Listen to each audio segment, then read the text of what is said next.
예, 오늘 주제별 성경 공부 섬김에 대해서 그리고 종에 대해서 이렇게 함께 공부를 하겠습니다. 이게 왜 그러냐면 이제 같은 어원이기 때문에 그래요. 영어에서는 이제 서비스죠. 서빙 한다고도 하고, 그리고 이제 서번트라는 것도 이제 거기에서 파생이 된 단어죠. 그래서 오늘 이 두 가지 개념을 함께 보는데, 자, 먼저 우리가 이제 섬김이라고 이야기하는 서비스, 뭐 너무 우리가 자주 사용하는 이제 말이 됐죠? 서비스, 그죠? 뭐 서비스업, 서비스 종목, 그죠? 서비스를 뭐 고객에게 서비스하는 거, 뭐 그만큼 이제 어떤 섬긴다라는 개념인데 오늘날은 뭐 굉장히 긍정적인 영역에서 쓰여지고 있어요. 자, 이 단어를 저기 웹스터 사전에서 찾아보면 먼저 정의가 상관의 명령에 따라 또는 의무 수행을 위해 또는 타인의 이익을 위해 수행되는 신체나 정신의 노동, 그죠? 어떤 걸 노동하는 건데 어떤 상관의 명령, 의무 수행, 타인의 이익을 위해서 하는 거. 자발적 봉사도 있는데요. 자발적 봉사는 고용된 하인이라든가 계약에 의한 봉사라든가 또는 타인의 이익을 위한 자발적인 수행에 있어서도 쓰여지는 거고, 비자발적인 봉사로도 쓰여지는데 그거는 강제로 일을 해야 할 수밖에 없는 그런 노예 봉사, 그런 거에서도 사용이 됩니다. 그러니까 뭐 이것이 뭐 자발적이건 아니면 그냥 강제적인 건 간에 어쨌든 누군가를 섬겨야 되는 거, 봉사해야 되는 영역을 뜻하는 거죠. 하지만 그것이 또 어떻게 보면은 그냥 이렇게 그냥 타인의 이익을 위해서 하는 것일 수도 있고, 또 어떤 대가를 또 받기 위해서 받음으로써 되어지는 것들도 있을 수 있다는 거죠. 그리고 어떤 주종의 관계에서 이제 명령에 따라서 되어지기도 하는 거고. 자, 그리고 이제 서번트라는 거는 이제 하인이죠. 종이라고 우리가 많이 번역해서 사용하는 단어입니다. 이것도 개념을 보면은 다른 사람을 위해 하찮은 일을 하거나 다른 사람에게 그러한 일이나 다른 노동을 위해 고용되어 그의 명령에 복종하는 사람이다. 아까 그 서비스를 하기 위해서 이제 그런 것들을 하는 사람에 대한 거죠. 그런 명령에 복종하는 사람이다. 근데 특이할 점은 이 단어는 주인과 상관 관계를 가진 단어다. 예? 주인이 있고, 예, 주인 밑에서 일을 하는 종이 있는 거죠. 그러니까 이제 주인과 종, 이 상관관계를 분명히 가지고 있는 단어라는 거예요. 그러니까 종은 종으로서만 존재하는 법이 없는 거죠. 그렇죠? 반드시 주인이 있어야 성립이 되는 그러한 관계라는 거예요.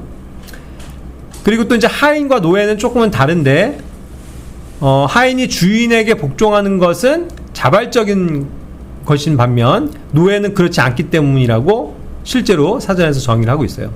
그러니까 그 말은 모든 노예는 하인이에요? 예, 모든 노예는 사실 하인의 위치죠. 하지만 모든 하인이 그렇다고 해서 노예는 아니라는 뜻이에요. 그렇죠? 그러니까 가장 밑에 있는 건 이제 노예. 그래서 무조건 복종해야 되지만 또 어떤 면에서 하인은 노예처럼 강제적으로 하는 건 아니기 때문에 조금 구분이 된다는 거죠. 그래서 이제 두 번째로는 복종 상태에 있는 사람을 의미하고, 또 다른 사람을 자원하여 섬기거나 그의 사역자로 행동하는 사람, 이런 사람들을 이제 종이라고 표현하는 겁니다. 그래서 이제 같은 어원에서 온 단어고. 자, 그럼 이제 한 가지씩 볼까요? 먼저 우리가 의의 종이 되었어요. 그렇죠? 그래서 이제 우리는 의의 종으로 살아가야 된다라고 성경은 말씀하십니다. 로마서 6장 18절 19절. 그렇다면 죄로부터 자유롭게 된 너희는 의의 종들이 되었느니라. 그죠? 우리는 이제 죄에서 자유롭게 된 의의 종이에요. 너희 육신의 연약함 때문에 내가 사람들의 방식을 따라 말하노라. 이는 너희가 너희의 지체들을 종들로 불결함에 내어주고 죄악에도 내어주어 죄악에 이른 것과 같기 때문이니, 이제는 바로 의에 너희의 지체들을 종들로 내어주어 이처럼 거룩함에 이르라. 자, 우리가 예전에 육신에 속해 있을 때는 육신의 방식대로 우리의 지체가 다 그 죄의 종으로, 육신의 종으로 불결함 가운데 살아갔던 거죠. 그러나 이제는 우리가 그리스도 안에 있기 때문에 어떤 거예요? 그 그리스도의 의에 의해서 이제 우리의 지체를 의의 종으로 내어주고 살 수 있다는 거죠. 그러니까 이제 의의 종에 속해 있기 때문에 우리는 항상 하나님께 속한 거룩함에 이르는 그러한 이제 삶을 살아야 된다는 것을 생각해 볼 수 있는 겁니다. 그렇죠? 그래서 이제 종의 어떤 개념에 있어서 우리는 육신의 종, 죄의 종이 아니라 이제는 하나님의 종, 의의 종이 되었다. 그래서 이제 그 의의 종답게 거룩함에 이르는 삶을 살아야 된다라고 말씀하고 있는 겁니다. 자, 그렇다고 하면 이제 종이 되어야 되는 이유가 있어요. 왜 종이 되어야 할까요? 우리를 자유롭게 부르셨는데 성경에서 많은 경우 우리를 종이라고 표현하시고 또 종이 되는 삶을 살라는 거잖아요. 자, 그것은 고린도전서 9장 19절에서 나온 바 이는 내가 모든 사람들로부터 자유로울지라도 여전히 내가 모두에게 나 자신을 종으로 만들었기 때문이니 내가 더 많은 이들을 얻으려 함이라. 자, 사도 바울은 이것을 목적으로 얘기했어요. 자기가 자유한 자지만 일부러 주님의 종으로 자기 자신을 만들고 그렇게 살아가는 이유는 뭐라고요? 뭐라고 그랬어요? 더 많은 내가 더 많은 사람들을 얻기 위해서다. 결국 많은 사람들을 그리스도께 인도하기 위해선 내가 내 자신이 그리스도의 종으로서 섬겨야만 이 일이 가능하기 때문에 그렇다는 거죠. 그래서 우리가 이것도 적용해 볼 수 있는데 우리 자신이 하나님의 종으로서 신실한 삶을 살면 우리가 주변에 있는 많은 사람들에게 더 복음으로 다가가서 그런 사람들에게 복음을 전하고 그들을 이겨오는 얻어오는 그런 일들을 할 수 있다는 거죠. 그렇죠? 그래서 우리는 항상 어떤 군림하는 자유인으로서 그냥 자유롭게만 사는 그런 것이 아니라 나 자신을 억제하고 그 명령에 하나님의 명령에 복종하고자 하는 그런 종으로서 살아야 된다라는 것이죠. 자, 종의 특징에 대해서 먼저 알아볼게요. 자, 종은 빌립보서 2장 7절에서 예수님이 친히 종으로서의 모습을 선명하게 보여주셨죠. 그러나 스스로 이름 없이 되셨으며 자기 위에 종의 형체를 취하셨고 사람들과 같은 모습이 되셨느니라. 종의 특징은 뭐냐면요, 그 하나님께서 육신을 입고 이 땅에 종으로서 오셨는데 그는 스스로 이름 없이 되셨다고 그랬어요.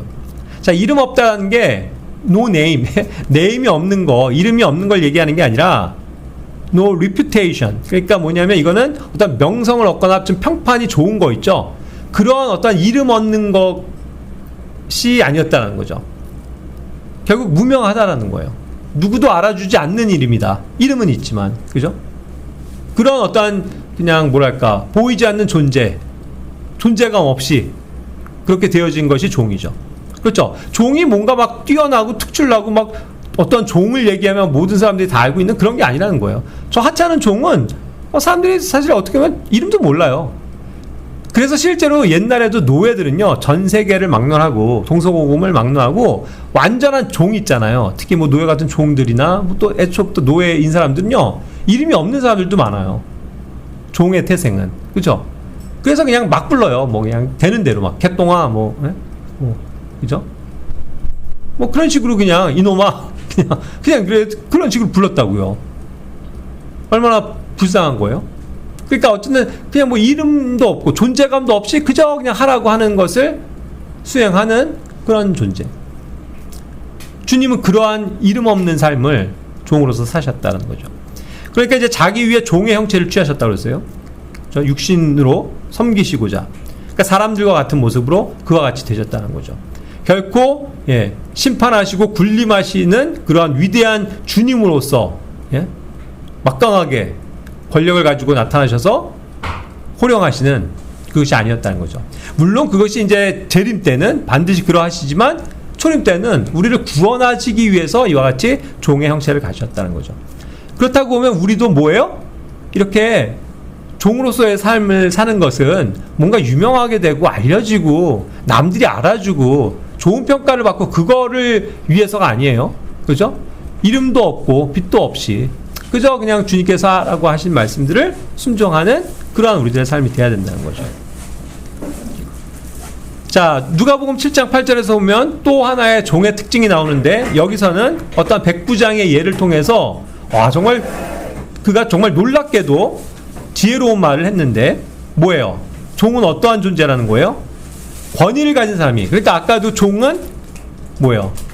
그 주와 상관관계라고 그랬죠. 명령하는 주가 있고 그 주에 의해서 시키면 한다는 거예요. 그죠? 종은 가라 하면 종은 가는 거고, 와라 하면 오는 거고, 뛰어와 하면 뛰어오는 거고, 걸어가 하면 걸어가는 거예요. 그렇죠? 앉아 하면 앉는 거고, 일어서 하면 일어서는 거라고요. 그렇죠? 그러니까 종에게 자, 너 여기서 물을 좀 길어와라. 예를 들어서 시키면 무조건 하는 거라는 거죠. 그 원리를 너무나도 잘 알고 있었어요, 이 백부장은. 그러니까 이 말씀을 근거로 해서, 이 믿음을 근거로 해서 어떻게 한 거예요? 주님께 말씀만 하옵소서. 그죠? 말씀만 하시면 됩니다. 저도 그것을 잘 알고 있습니다. 그렇죠? 얼마나 놀라운 믿음을 발휘했어요. 그죠? 그러니까 어쨌든 종은 여기서도 알 수 있는 것은 주님께서 하라고 하신 것을 그냥 묵묵히 할 뿐이다. 그게 종의 신분이고 그게 종의 역할이다. 우리도 그것을 적용해야 될 필요가 있습니다. 예? 그렇죠? 내 생각대로 주인한테 그거 아닌 것 같은데요? 왜 지금 이런 걸 시키십니까? 이런 게 아니라 네, 알겠습니다. 자기의 생각과 상관없는 거죠. 그냥 주인이 하라고 하면 네, 알겠습니다 하고 순종하는 거. 그게 종의 모습이라는 겁니다. 자, 이제 그래서 우리는 종에 대해서 알았는데, 이제 스스로가 종이 되었다라고 생각하시면 이제 주님과 또 성도를 섬기셔야 합니다. 그것이 주님의 뜻이에요. 로마서 12장 1절 말씀 우리가 잘 아는데, 여기서도 형제들아, 내가 하나님의 자비들로 인하여 너희에게 간청하노니 너희는 너희 몸을 거룩하고 하나님께서 기꺼이 받으실 만한 살아있는 희생 제물로 드리라. 이것이 너희의 합당한 섬김이라 그랬어요. 이제 종이라면 마땅히 그 서비스, 섬기는 일을 해야 된다는 거죠. 그렇죠?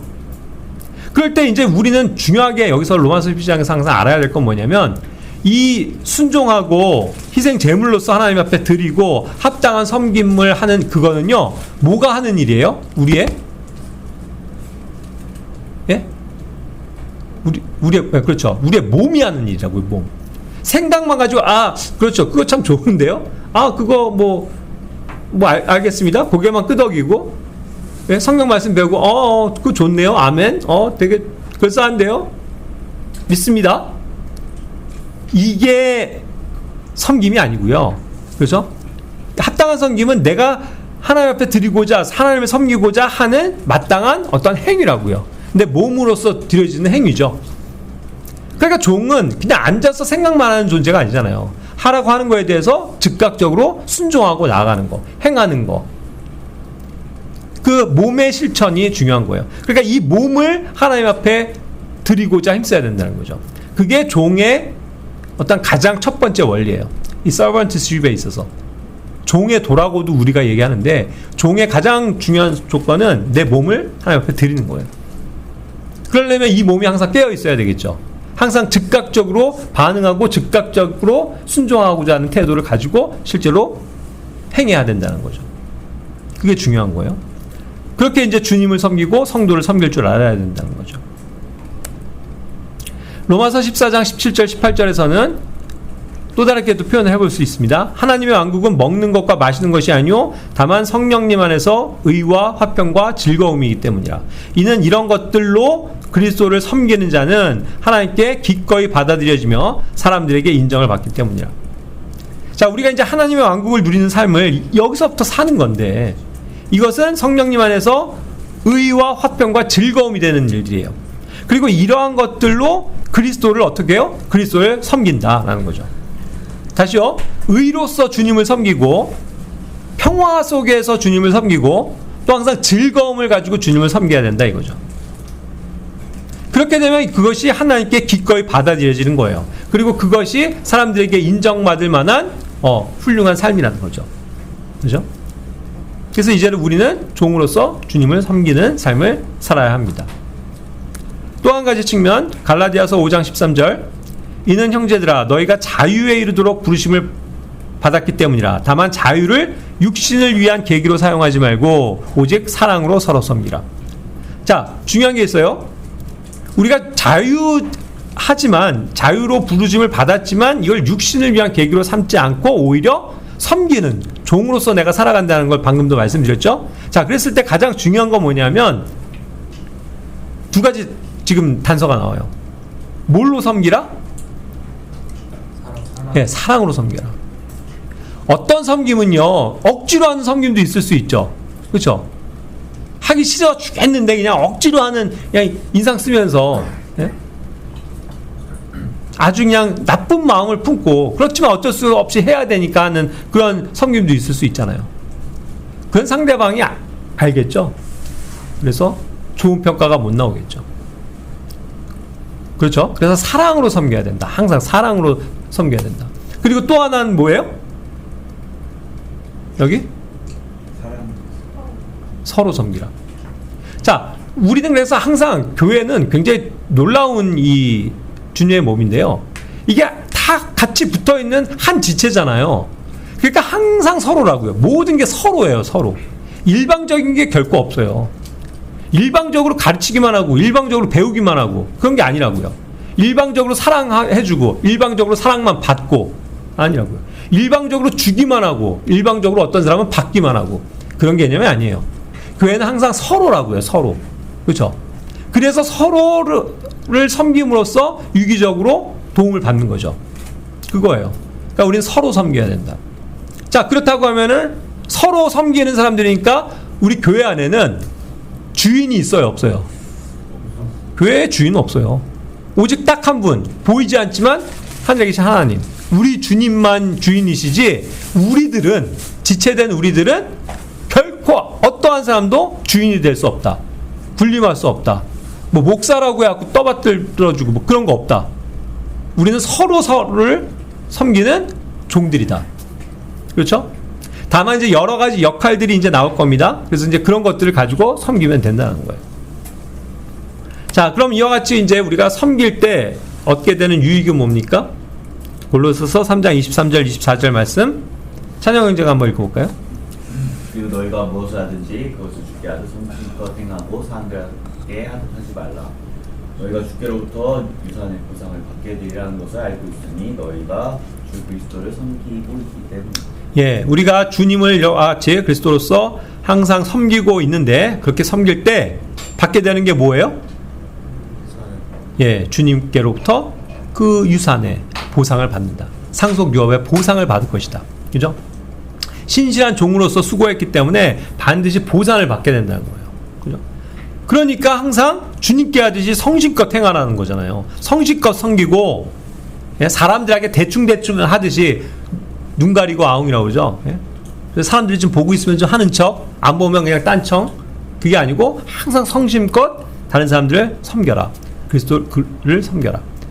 그럴 때 우리가 주님으로부터 보상을 받게 돼 있다는 거죠. 그렇죠? 그러니까 많은 신약교회에게 주신 명령들의 이 원리는요, 항상 우리가 알아야 될 게 뭐냐, 보상과 연관이 돼 있어요. 이 리워드. 그래서 되게 중요한 거예요. 그리고 이 리워드는 결국 그리스도의 심판석에서 드러나는 거잖아요. 각자의 행위에 따라서. 그러니까 믿은 이후에, 구원받은 이후엔 우리는 반드시 올바른 지식 가운데서 진리 안에서 자라가면서 우리의 몸으로서 어떤 것들을 행하고 살았느냐가 굉장히 중요한 거라니까요. 모든 원리에서 이게 다 통용돼요. 보상은. 그렇죠? 우리가 주님을 위해서 한 모든 것들. 자, 그렇다고 하면 이제 어떠한 섬김의 영역들이 있을까요? 다양한 섬김이 있어요. 그렇죠? 우리가 서로를 섬긴다고 그랬는데 다 똑같은 방식으로만 섬기면 그것도 어떻게 보면 재미가 없어요. 그리고 큰 유익이 없어요. 그렇죠? 그렇지 않아요? 그러니까 이제 다양한 방식이, 섬김의 방식이 교회 안에 있다. 그래서 굉장히 교회는 다채로워지는 거예요. 그렇지 않아요? 아주 뭔가 다양하고 풍성하다 이거죠. 로마서 1장 9절은 뭐를 얘기해요? 이는 하나님께서 나의 증인이시기 때문이니 그분의 아들의 복음 안에서 내가 그분을 나의 영으로 섬기고 있느라. 곧 내가 나의 기도들에 끊임없이 너희를 언급하면서 그랬어요. 자, 바울은 특히 뭘로써 주님을 섬기는 거냐면 복음을 가지고 섬기는 거예요. 복음 안에서 섬기는 거죠. 복음을 전하고 복음을 가르치고 복음을 확신시켜주고, 그렇죠? 그런 일들을 항상 열심히 했잖아요. 그것이 자기의 영으로서 섬기고 있는 영역이었다는 거예요.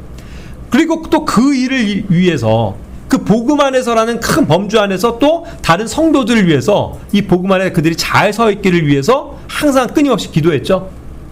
복음을 전하고 복음을 가르치고 또 그들을 위해서 기도하는 영역에 있어서 항상 깨어있고 열심히 섬겼다 이거죠. 그런 방식으로도 우리는 열심히 섬길 수 있는 겁니다. 그리고 방금 여기 말씀의 후반부와 연관되지만 골로새서 4장 12절 여기 그리스도의 종이라고 표현한 에파프라스가 있죠. 이 사람은 어떻게 했다고요? 항상 너희를 위해서 열정적으로 기도들에 수고하고 있다. 정말 성도들을 위해서 열심히 기도하는 거예요. 그죠? 그래서 이는 너희가 하나님의 모든 뜻 안에 완전하고 온전하게 서 있도록 하려 함이라. 그렇죠? 그의 수고는, 그의 섬김은 뭐였어요? 종으로서 그는 항상 성도들을 위해서 기도 열심히 하는 거였다고요. 이런 것 또한 굉장히 큰 섬김의 영역이라는 거죠. 누군가 널 위해 기도하네. 성령께서도 우리를 위해서 항상 기도하고 계시지만 누군가, 예? 저 멀리서 어떠한 성도가 나를 위해서 기도해주고 있다면, 그죠? 이것이 얼마나 보이지 않는 강력한 힘이에요. 그러니까 우리는 항상 기도로서 다른 사람들을 섬기는 일에도 열심히 들여줘야 된다. 이거죠. 또 다른 영역 하나가 더 있는데, 로마서 16장 1절 2절에서 보니까 여기에서 이제 켄그리아에 있는 교회의 종, 역시 여기도 종이에요. 이 사람은 자매 패배죠. 자매예요, 자매. 연약한 자매인데도 그는 열심으로 교회들을 섬겼다고요.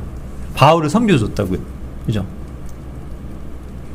그러니까 이 사람은 정말 다른 교회에서도 환영을 받고 극진한 환대를 받고 영접을 받을 그러한 뭐예요? 자격이 있는 사람이라고. 그런 자격이 있어. 그죠? 자, 이 사람, 이 자매는요, 항상 다른 사람들을 열심히 도왔다고요. 그 필요를 채워주고 도와주는 후원의 역할을 항상 감당했었다는 거죠. 그죠? 다른 사람들 열심히 돕습니다. 다른 사람들 열심히 후원해줍니다. 다른 사람들을 이렇게 물질로서도 섬겨줘요. 그런 일로도 우리가 섬길 수 있다. 그리고 또 다른 사람들을 구호해주는 그러한, 예? 어떠한, 이것은 또 어떤 재력을 가지고 할 수 있는 일이었을 거예요. 그죠? 다른 사람들을 구호해주는 일들. 그런 일들을 열심히 한 자매잖아요.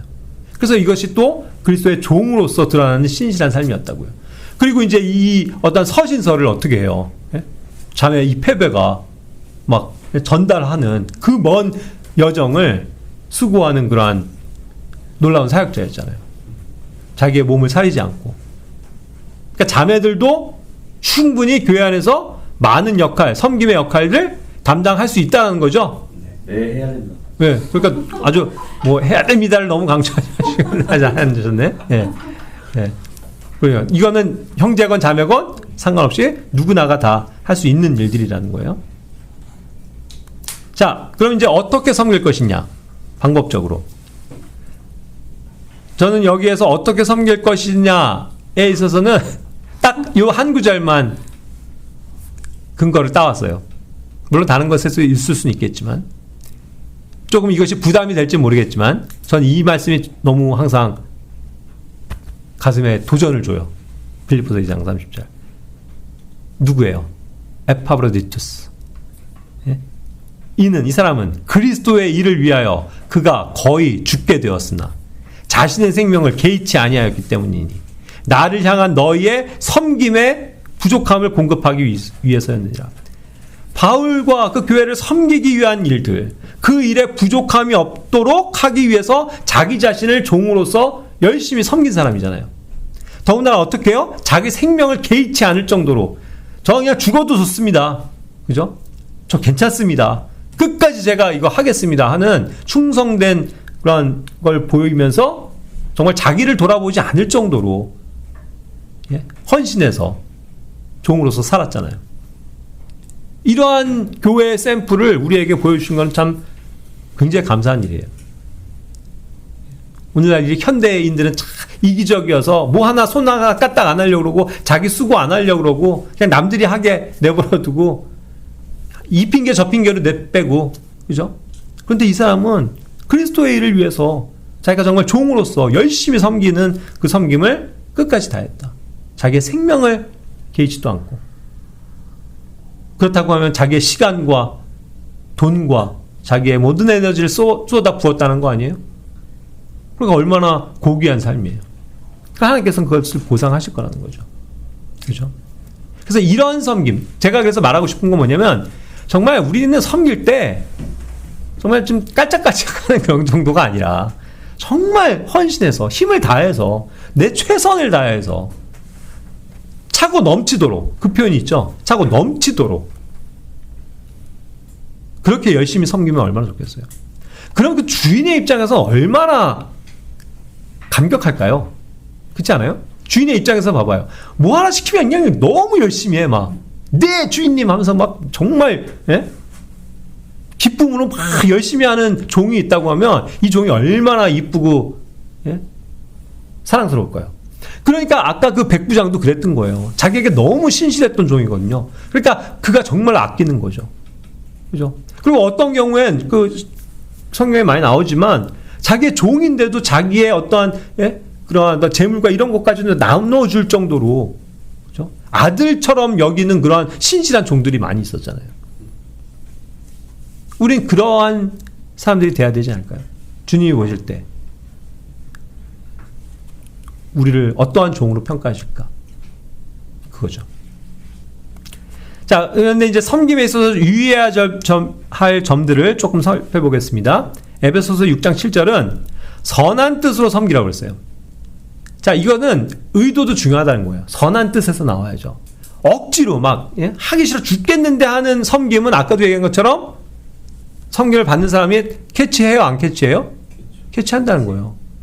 여러분도 아실 거예요.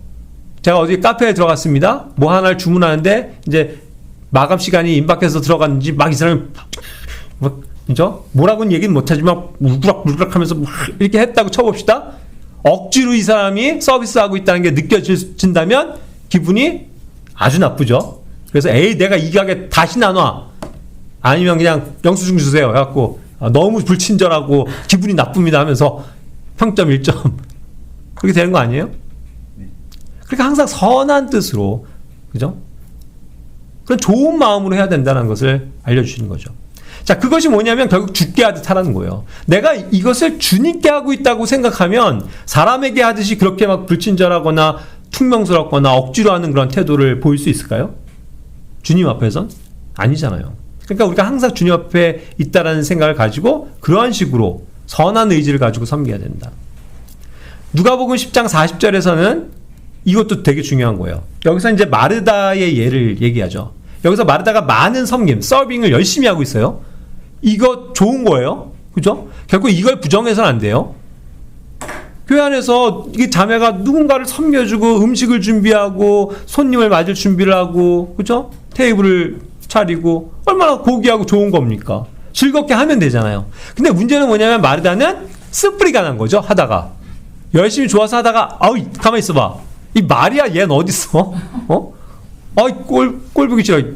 그쵸? 그래서 막 예수님한테 쪼르르 갈탈하고 예수님 제가 이렇게 열심히 혼자 지금 열심히 지금 섬기고 있는데 제 동생 저기 마리아 좀 가만두실 겁니까? 저 좀 빨리 와서 좀 도우라고 해주세요. 아우 쟤 아주 그냥 버르장머리가 없어요. 그죠? 스프리가 났다고요. 그럴 수 있잖아요. 그냥 내가 주님을 기쁘게 섬기면 되고, 그죠? 그 일을 내가 최선을 다해서 하면 되는데 우리는 불평한다고요. 아, 저 사람 나는 이렇게 열심히 하고 있는 것 같은데 저 사람은 왜 안 하지? 그죠? 그런 어떤 비교 의식이라든가 뭔가를 이렇게 평가하려고 들 때 문제가 오잖아요. 자기 일만 열심히 하면 될 것 같아요. 자기에게 맡겨진 거 섬기면 되잖아요. 마리아는 자기가 선택한 좋은 걸 하고 있었다고요. 그죠? 오히려 그것이 마리아가 하는 것보다 더 좋은 일이었어요. 일단 주님의 말씀을 듣고 있잖아요. 그래서 주님을 사랑하는 법을 또 배우잖아요. 물론 마르다도 주님을 사랑하지만, 그죠? 그러니까 어떤 방식과 방법은 다를 수는 있는데 내가 하는 걸 저 사람은 안 한다고 해서 쓴뿌리를 내거나 불평해서는 안 된다는 거죠. 그죠? 자기가 할 걸 열심히 한다. 자, 세상에서도 이제 우리가 적용해 봅시다. 이건 교회 안에서의 섬김뿐만 아니라 세상을 살아가면서도 반드시 우리는 이러한 위치에 와요. 뭐냐면 우리가 세상에서도 종의 위치, 즉 하인의 위치, 이걸 뭐 그런 말로 쓰진 않지만 현대인들은 뭐예요? 고용인으로서 어떠한 그런 밑에 있는 윗장으로서 일하는 자일 수 있죠. 어떠한 사장님이 고용해서 그 사장님 밑에서 열심히 일할 수 있잖아요. 그럼 결국 주종의 관계는 성립이 되는 거거든요. 그걸 오늘은 이제 갑을이라고 표현할 뿐이지 사실은 주종의 관계는 흡사한 거예요. 그렇죠? 그렇게 해서 고용되어진 내가 하인이라고요. 시키는 일을 하는 거, 시켜지는 업무를 담당하는 거, 그게 자기 일이잖아요. 내가 청소를 하는 일을 맡았으면 청소하는 거고, 시간당 1시간에 10,000원 해갖고 카페에서 일하면서 그냥 주인이 시키는 거 하겠습니다 해갖고 그냥 주어지는 업무 시간 안에서 한다라고 계약을 맺었으면 하는 거라고요. 자기는 카페에서 커피만 만들 줄 알았는데 청소를 하려네? 기분 나빠. 나 못하겠어요? 이게 아니죠. 그냥 주인이 하라는 것에 순종하는 거라고요. 그러니까 그런 어떤 마음이 필요하고요. 이 종들이 또 에베소서 6장에서 우리가 배워야 될 건 뭐냐면 그 주인인 자들에게 주인을 어떻게 여기라는 거예요? 그리스도에게 하듯이 그렇게 여기라는 거예요. 이게 쉬운 건 아니죠. 안 믿는 사람이죠. 되게 불친절하고 나한테도 함부로 대하는 주인일 수도 있어요. 근데 어쨌든 그렇게 해서 계약을 맺으신 이상 내가 주인으로서 인정해주면서 열심히 순종을 해야 되거든요. 두려움과 떨리는 마음으로 그의 앞에서 일을 해야 되거든요. 그게 그리스도께 하듯이 한다는 의미예요. 그 사람이 뭐 잘못했다고 막 대들고 싸우는 게 아니라, 그죠? 그리고 적당히 아부만 해서 시간을 모면하는 게 아니라, 또 이 사람 저 사람들의 비위를 맞추려고 눈속임으로 주인이 볼 때는 열심히 일하는 척, 안 볼 때는 그냥 탱자탱자, 그죠? 그런 게 아니라는 거죠. 항상 한결같은 마음으로, 종의 마음으로 내가 지금 하고 있는 일에 하나님 안에서 하나님께 하는 일이다라고 생각하고 주님께 하듯이 열심히 한다는 거예요. 그런 식으로 선한 뜻으로 섬기게 되면 어떻게 되는 거예요? 그게 주께 하듯이 하는 거라고요. 사람에게 하는 게 아니라고요. 하나님께 칭찬을 받는다는 뜻이죠. 주인은 몰라줘도. 그렇죠? 그게 중요한 거예요. 주인은 내가 얼마나 열심히 신실하게 일하는지 몰라도 주님은 아신다 이거죠. 아름다운 가게 우리 부매니저님, 예? 매니저님이 보고 있을 때만 열심히 하는 게 아니라 말하자면, 그죠? 안 볼 때도 열심히. 그리고 예? 그럼 매니저님이 뭐 좀 힘든 걸 시켜도 네 알겠습니다. 내가 주님이 나에게 시키신다라고 여기고 순종하는 거. 그런 걸 배우라는 거죠. 모든 영역에서. 그죠? 그럼 우리의 삶이 행복하고 떳떳하고 또 주님께서 기뻐하시는 그러한 종의 삶이다. 그리고 그런 것조차도 저는 보상이 있다라고 봐요. 그렇지 않나요? 왜냐하면 주님 앞에 신실한 거니까. 이게 주님께 하는 일이라고 성경은 가르쳐주고 있잖아요. 그러니까 우리가 세상 일에 있어서도 신실하고 정직하고 주님께 하듯이 열심히 한 거에 대해선 야, 너 참 잘 살았다. 주님이 그러실 거 아니에요? 네가 그냥 교회 안에서 성도들 섬기고 이런 일만 열심히 한 줄 알았는데 세상에서도 진짜 일꾼답게 열심히 일하고 너 아주 신실하게 잘했구나. 보상하실 거 아니겠냐고요. 그런 원리를 정말 잘 알아야 돼요. 그러니까 오늘날 이런 영역에서 우리가 이런 서번트십 같은 걸 삶에 적용해서 열심히 생활 속에서도 내가 섬기고 해야 될 일들을 마땅한 것이 무엇인지를 배워야 되는데 오늘날 교회들은 참 이런 게 별로 없어요. 그렇지 않아요? 삶에 대해서보다는 그냥 그 복음만 열심히 전하면 된다. 아니면 기도만 막 열심히 해서 뜨겁게 하는 그 사람만 잘했다고 하는 그런 게 되기 쉽잖아요. 그렇죠? 극단적으로 얘기하면. 그러니까 그런 게 아니라 우리의 삶은 고르게 균형 잡혀서 이러한 모든 영역에 있어서 신실한 종의 삶을 살아야 된다라는 거죠.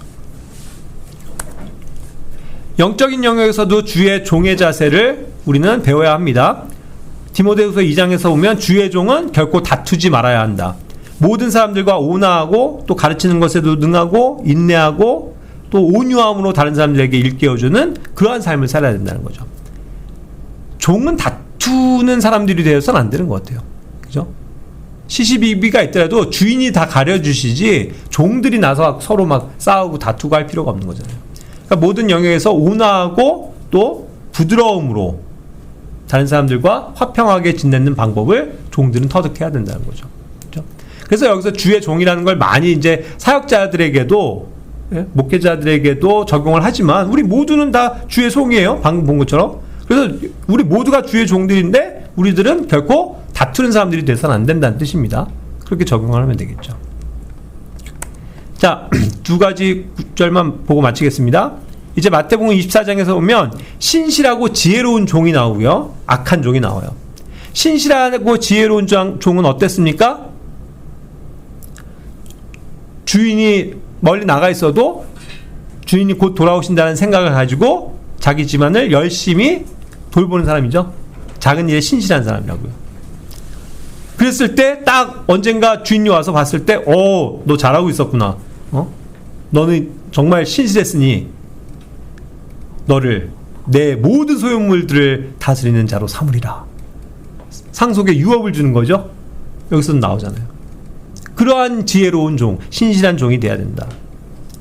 언제 주님이 오실지 모르는데 우리가 항상 깨어서 이와 같이 주님의 일에 힘쓰는 그런 신실한 종들이 돼야 된다. 마지막으로 동일한 선상에서 그렇지 못한 종이 나오죠. 그게 악한 종이라고 표현된 거라고요. 후반에. 그 악한 종은 어땠어요? 우리 주인 이제 간지 한 열흘 되셨지? 거기까지 갔다 오는데 아마 한 달은 걸리니까 좋다. 신나게 그냥 좀 농땡이도 피고 시간 보내야지. 그죠? 생각보다 더 늦게 오시네? 잘 됐다. 종들을 치고 때리고, 예? 그죠? 괴롭히고, 막 술 취하는 사람들과 먹고 마시고, 주인이 언제 올지를 기다리지 않는 삶을 살았잖아요. 그렇게 해서 의식하고 있지 않을 때 그 종의 소유자가 온다. 주인이 와서 딱 그 모습을 보고 있을 때 어떻게 하겠어요? 이 악하고 게으른 종아, 저 바깥으로 내쫓아라. 그죠? 그런 결과가 올 거 아니에요. 그러니까 우리는 항상 주님의 다시 오심을 기다리는 자들로서, 지혜롭고 신실한 종들로서, 예? 주님의 오심을 기다려야지 이렇게 그냥 삶을 아무 생각 없이 주님 나중에 당장 안 오시겠지 하는 마음으로 그냥 이 세상과 동화돼서 사는 삶을 산다면 정말로 그것을 악한 평가를 받게 될 것이다 라는 거죠. 그래서 오늘 섬김과 관련해서 종에 대해서 공부를 해보았습니다.